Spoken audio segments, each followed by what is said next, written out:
please subscribe and don't forget to press the bell icon to get notified whenever we upload a new video.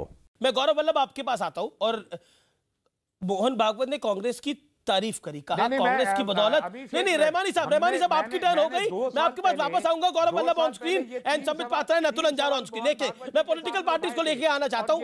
Rahmani साहब unfair है ये, mister Rahmani unfair है। गौरव वल्लभ, कांग्रेस की बदौलत स्वतंत्रता के लिए देश में आंदोलन खड़ा हुआ, कांग्रेस ने देश को कई बड़े महापुरुष दिए, यहां तक बोले और यहां भी बोले कि भारतवर्ष हिंदुओं के लिए भी है और मुसलमानों के लिए भी है।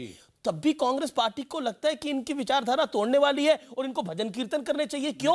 और अगर भजन कीर्तन करने चाहिए तो 50 साल आपका शासन था, आपने क्या किया? मैं यही बोल रहा हूं कि भाई जो संस्था जिसका संविधान में विश्वास नहीं, वो क्यों नहीं अपने आप को रजिस्टर करवा देते?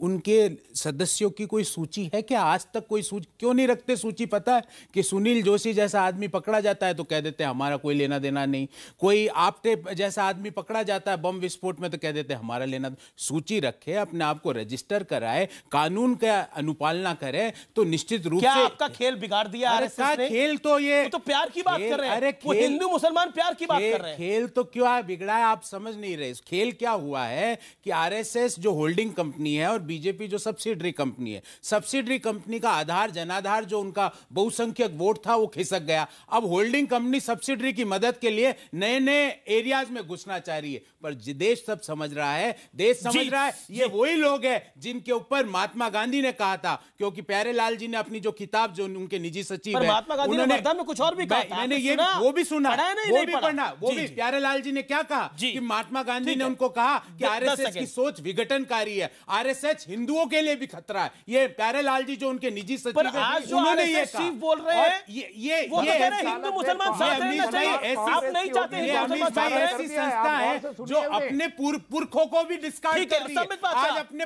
गुरु गोलवलकर को बोल रही है कि वो बेकार है, डस्टबिन में डालो। संबित पात्रा, आरएसएस को होल्डिंग कंपनी और आपको सब्सिडरी कंपनी बना दिया गौरव वल्लभ ने। उनको बोलने दीजिए, मगर महात्मा गांधी के विषय में कुछ कहा गया। महात्मा गांधी के किसी साथी ने क्या कहा आरएसएस के बारे में वो तो अलग बात है, मगर महात्मा गांधी ने खुद 1934 में वर्धा के शिविर में जाने के पश्चात जब 47 में दिल्ली में उन्होंने भाषण दिया, जो कि संपूर्ण गांधी वांग्मय में पृष्ठ संख्या 2015 से 17 में उद्धृत है, उसको मैं पढ़ देता हूं, आपको पूरा क्लियर हो जाएगा डाउट। बरसों पहले मैं वर्धा में राष्ट्रीय स्वयंसेवक संघ के एक शिविर में गया था। उस समय इसके संस्थापक श्री हेडगेवार जीवित थे। स्वर्गीय श्री जमनालाल बजाज मुझे शिविर में ले गए थे और वहां मैं उन लोगों का कड़ा अनुशासन, सादगी और छुआछूत की पूर्ण समाप्ति देखकर अत्यंत प्रभावित हुआ था। संघ एक सुसंगठित अनुशासित संस्था है। और देखिए बी.आर. अंबेडकर, बाबा साहेब अंबेडकर की बातें करते हैं। खुद बाबा साहेब अंबेडकर ने पुणे में 1939 में जब संघ के शिविर में गए थे, उन्होंने अंग्रेजी में क्या लिखा था?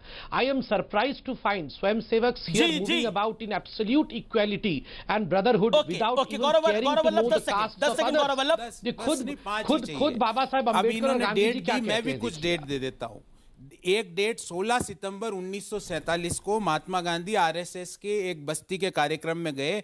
बाहर आने के बाद उन्होंने, उनके एक अनुयायी ने बोला आरएसएस में गजब का अनुशासन था। जी गांधी ने कहा हिटलर के नाजियों और मुसोलिनी के फासिस्टों में भी ऐसा ही अनुशासन है, तो क्या वो भी सही है? और उन्होंने फिर कहा कि हिंदुत्व के लिए सबसे बड़ा खबर आ रही है। अतुल अंजान की बात मुझे जाना पड़ेगा। संबित पात्रा होल्ड करिए, बड़ी खबर आ रही है। आरएसएस प्रमुख ने बड़ा बयान दिया है, एक जनसंख्या नीति बननी चाहिए और उसको सभी में लागू होना चाहिए, जिसको ज्यादा जरूरत हो उस पर लागू होनी चाहिए।